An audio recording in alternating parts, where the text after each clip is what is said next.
दोस्तों जम्मू कश्मीर के विधानसभा सदन में आज तो हद पार हो गई, क्योंकि आर्टिकल 370 को लेकर हंगामा तो हुआ, लेकिन सिर्फ हंगामा बोलचाल तक ही सीमित नहीं था, बल्कि सदन में मारपीट भी हुई, जमकर लात घूंसे चले और हाथापाई के बाद आखिरकार विधानसभा को स्थगित किया गया। दरअसल पूरे मामले की शुरुआत होती है दोस्तों जम्मू कश्मीर की जो वर्तमान सरकार है, ये विधानसभा में धारा 370 को फिर से लागू करने का प्रस्ताव पास किए हैं। तो इसके बाद अभी एक दिन पहले भी बीजेपी विधायकों ने काफी हंगामा किया था, दस्तावेज की कॉपियां भी फाड़ दी थी, यहाँ तक कि मुख्यमंत्री अमर अब्दुल्ला का पुतला भी जलाया था। आखिरकार 370 पर अमर अब्दुल्ला ये खेल क्यों खेल रहे हैं, सबसे बड़ा सवाल है। जबकि बीजेपी का ये कहना है कि कुछ भी कर लो, जम्मू कश्मीर में धारा 370 अब इतिहास ही रहेगा। फिर विधानसभा में क्यों लड़ाई हो रही है, क्योंकि बीजेपी के विरोध के बीच भी जम्मू कश्मीर में विधानसभा में धारा 370 को दोबारा लागू करने का प्रस्ताव पास हो गया है। और ये जो धारा 370 है, आपको पता होगा, ये जम्मू कश्मीर को विशेष अनुच्छेद विशेष दर्जा देती है, स्पेशल एक्ट है ये, जिसे केंद्र सरकार ने 5 अगस्त 2019 को ही रद्द कर दिया था। ऐसे में एक सबसे बड़ा सवाल ये भी है कि क्या जम्मू कश्मीर में धारा 370 वापस लागू होगी। 370 पर दो ऐसे प्रस्ताव हैं जो लाए गए हैं, क्रेडिट वोट और हाथापाई। जम्मू कश्मीर विधानसभा में दंगल के पीछे की पूरी कहानी जानकर आप भी हैरान हो जाएंगे। दरअसल आज जम्मू कश्मीर विधानसभा में पीपुल्स डेमोक्रेटिक पार्टी यानी कि पीडीपी ने आर्टिकल 370 और आर्टिकल 35A को बहाल करने की मांग को लेकर एक और प्रस्ताव पारित किया। एक प्रस्ताव कल आया था, एक आज और एक और प्रस्ताव आया। तो इस बीच विधानसभा में विपक्ष के नेता सुनील शर्मा बोल रहे थे कि तभी बारामूला सांसद इंजीनियर राशिद के भाई खुर्शीद अहमद आर्टिकल 370 का पोस्टर लेकर आए और वेल में कूद पड़े और पोस्टर लहराने लगे।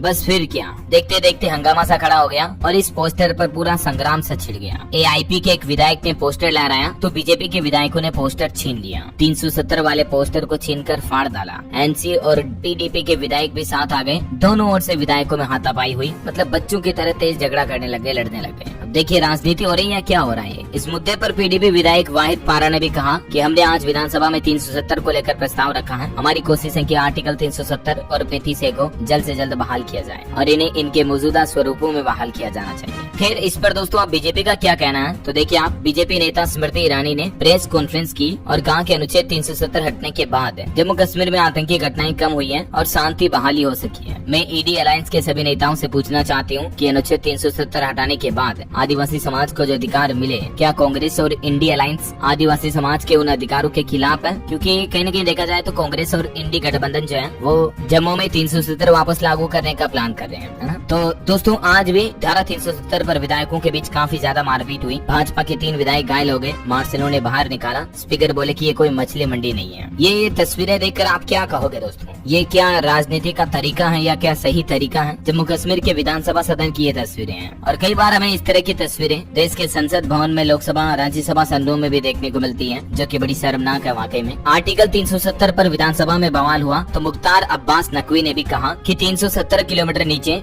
जमीन में दफन है आर्टिकल 370। बीजेपी नेता मुख्तार अब्बास नकवी ने आर्टिकल 370 और 35A की वापसी को लेकर विपक्षी दलों के प्रस्ताव को भी कुर्तकों का तमाशा करार देते हुए कहा कि कश्मीर अब विकास की राह पर है और इसे विकास की राह पर चलते रहना चाहिए, है ना। वैसे आपकी क्या राय है दोस्तों, आप क्या कहना चाहोगे जो अभी जम्मू कश्मीर की वर्तमान सरकार 370 को वापस लागू करने का प्रस्ताव ला रही है? इस पर आपके क्या निजी विचार हैं, कमेंट करके बताइए मुझे। और बाकी इस वीडियो को लाइक और शेयर करना।